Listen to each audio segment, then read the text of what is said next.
Lesson number 6. Today we're going to compare the presentation of the same topic in two different texts. Let's start by previewing some vocabulary terms. If you already know all of the terms, you can keep going. If you are completely unfamiliar with the terms, please pause the video and take some time to look over the terms. If you know some of the terms, I would just keep a dictionary tab open so that you can Google words as they come up in your reading. The first text that we'll read today is Wicked History, Stalin. We're going to take a look at chapter 1. As we read, we're looking for the gist or the main idea. Chapter 1, The Toughest Choir Boy. Joseph uses his brains and fists to overcome a harsh childhood. Stalin was born Joseph Jugashvili on December 6, 1878, about 100 years before the Ob River revealed Kolpashevo's secrets. His parents, Ekaterina Kiki Jugashvili and Bessarion, or Bizo Jugashvili, were thrilled by the birth of their third son. They prayed he would live longer than their first two boys, who had died before taking their first steps. Joseph, or Soso as he was called, had his own near misses while growing up in the small town of Gori.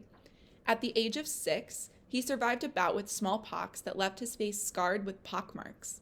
Later, he injured his legs and left arm in a carriage accident, causing him to walk awkwardly for the rest of his life. He remained self-conscious about his appearance even as he grew into a dark-haired young man with piercing brown eyes. Gori sat in a valley below the Caucasus Mountains of Georgia, a region that had been claimed by Russia in 1801. Its streets were lined with the shops of artisans who crafted furniture, clothing, carpets, and leather goods. They traded their wares for onions, sweet peppers, potatoes, beef, and lamb brought in by peasants from the countryside. Soso's father worked as a shoemaker in Gori. Bizo was an angry man who drank heavily and beat his wife and son. Soso once threw a knife at his father in order to protect his mother from a beating. When the knife missed, Soso had to run for his life. All right, so we're just going to pause really quickly and see if we can figure out what was Stalin's nickname. I'll give you 5 seconds.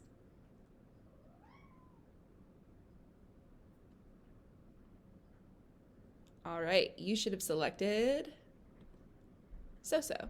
His name was Soso. All right, let's continue. For most of his childhood, Soso found himself at the center of a bitter battle between his parents. Bizo could barely make a living as a cobbler, but he was convinced that shoemaking was good enough for his boy. Strong-willed Kiki, however, had other ambitions for Soso. She was determined to see him wear the long black robes of a Russian Orthodox priest. Soso showed enough promise to raise his mother's hopes. He rarely missed Mass and sang in a sweet, high voice at church weddings. He had a quick mind and a steel-trap memory, and he got good grades in school. He read greedily, sometimes stealing books from bookshops or classmates. The talented student also had a wild side. Georgians had a reputation for drinking hard, singing loud, and settling feuds with punches, if not daggers. Soso fit right in. He led a gang of rowdy boys in the streets of Gori. He wasn't above fighting dirty if an opponent started to get the better of him, and he seemed to enjoy violence for its own sake. As a teenager, Joseph Stalin was a bully, notorious for acts of violence and vandalism. When Soso was 12, the tension between his parents erupted into an open battle. Bizo had lost his business and taken work in a shoe factory, 45 miles away from the city of Tifili, later called Tbilisi. On one of his visits to Gori, he insisted that Soso give up his schooling and join him as an apprentice in the factory. Kiki argued stubbornly against it, but Bizo snatched his son and dragged him to Tifili. Kiki appealed to Soso's teachers, her priest, and a family friend for help. They came to the rescue, pressuring Bizo into surrendering the boy. But Bizo vowed never to part with another penny to support his family. Soso returned to Gori with his mother to resume his studies. He rarely saw his father after that. 3 years later, Soso once again made the journey to Tafili. This time, he went willingly. He was 15 and had aced the entrance exams for the Tafili Spiritual Seminary. The young street brawler was going to become a priest.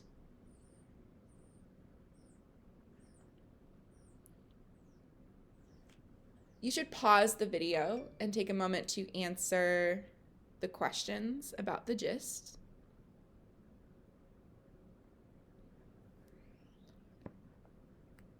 Once you're ready to move on, you can press play, and we'll continue with the next page. All right, this next section is just going to provide some historical context about the Russian Empire. At the time of Stalin's birth, Russia was ruled by hereditary emperors known as czars. Over the previous 100 years, the kings and queens of Western Europe had given up much of their power to parliaments, whose members were elected by the people. But the czars held firm. They still had the power to make laws without consulting anyone. The czars ruled a large empire populated mostly by poor and illiterate peasants. But Russian cities were growing fast. New factories drew farmers to urban areas in search of jobs. Many industrial laborers worked 60-hour weeks at unsafe jobs for little pay. They lived in overcrowded barracks and struggled to feed their families. As their numbers grew, these workers banded together to demand better conditions. They organized strikes and slowly gained power. By the time young Soso left home, some Russians were secretly plotting to overthrow the Tsar. We can see a picture of Tsar Nicholas II and his wife Alexandra in 1903. All right, at this time, go ahead and finish up answering your questions for this section.